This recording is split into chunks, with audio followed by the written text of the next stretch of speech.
另外，这宜兰县府社会处的面册网站是出现一个一模一样仿的，要骗民众提供个资。社会处发现了后是随检举，嘛伫因的官方网站提醒民众要爱注意。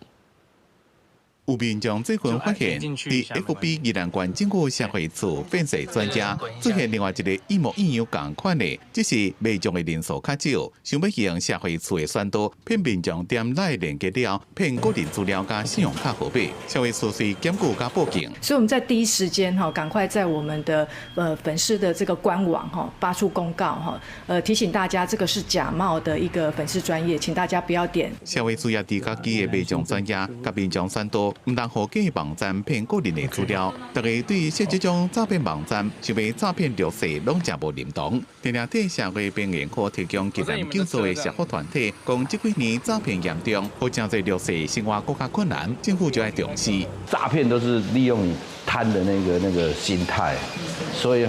还是要呼吁所有人就不要有贪字，就不会上钩了。到社会处的网站啊，